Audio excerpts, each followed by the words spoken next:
Mimi naitwa Agnes Mtete, niko hapa kwa ajili ya kuelezea shida yangu ambayo nilikuwa nayo kwa muda wa miaka 4 nyuma.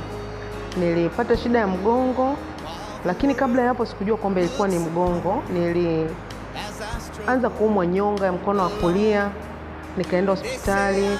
Nilipoenda hospitali, kwa sababu mimi na weight kubwa, wakaniambia tu kwamba by that time nilikuwa na kama 90 kilo 97 hivi. Daktari akaniambia kwamba na shida ya uzito, kwa hiyo nifanye mazoezi. Lakini ile issue haikuisha. Nikapata dawa tu za maumivu. Baada ya hapo nikaja nikaumwa tena, nikarudi. Niliporudi nikapiga x-ray ya nyonga, haikuonekana kitu chochote.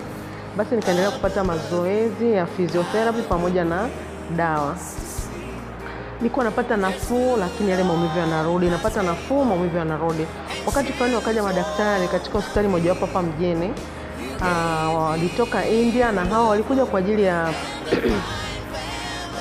wagonjwa wa mifupa na viungo mbalimbali. Basi nikaenda pale, nikaonana nao, nikaandikiwa kipimo, nikaenda kucheki mgongo. Maana nilivyoonyesha zile x-ray walisema kwa sababu hizi x-ray zinaonyesha kwamba huna shida yoyote ya nyonga.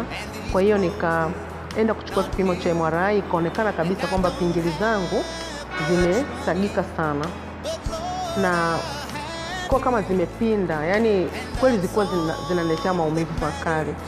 Na daktari tumeongea naye, akanipatia dawa, lakini akanambia hizi pingili itabidi ufanywe upasuaji ili ziweze kurekebishwa. Basi nikafanya kama ubishi fulani, lakini maumivu niliokuwa nayo ikabidi tu nifanye arrangement niende India, maana hiyo operation ilitakiwa ifanyikie India. Basi wakati nataka kusafiri, nikamuona kijana mmoja akaja na dawa.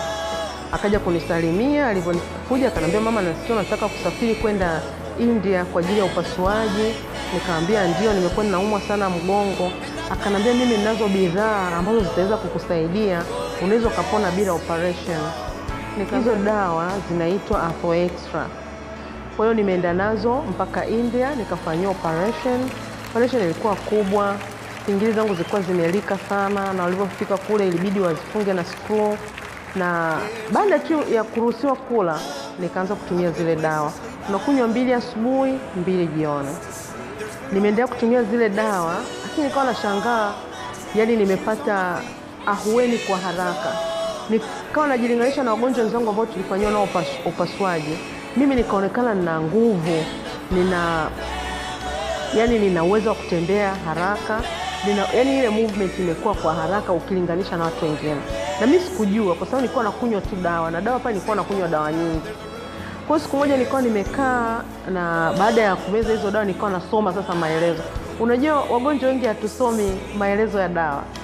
Kwa hiyo nilikuwa nasoma yale maandishi yanayotoa maelekezo. Nikagundua kwamba hizo dawa zinaongeza ute kwenye mifupa. Nikasema inawezekana hizi dawa ndio zinanisaidia.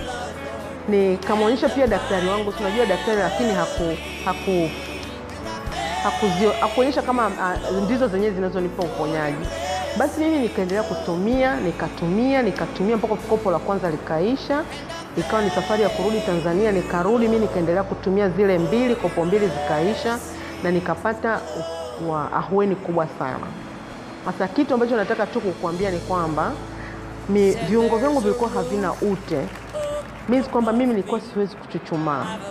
Katika hizi vyoo vya kawaida mimi nilikuwa siwezi kujisaidia kwenye vyoo vya hivyo. Lazima nitafute tu choo cha kukaa. Ilikuwa magoti yangu hayawezi kuchuchumaa. Lakini sasa hivi nachuchumaa. Nilikuwa siwezi kuokota kitu kwa kuinama, siwezi. Pamoja na kwamba nimefanyiwa upasuaji, lakini sasa hivi naweza kubend.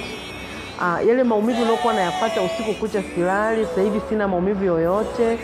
Ile nilikuwa nikitembea nasikia nyonga inaniuma sana, sasa hivi sina maumivu ya nyonga na naendelea vizuri.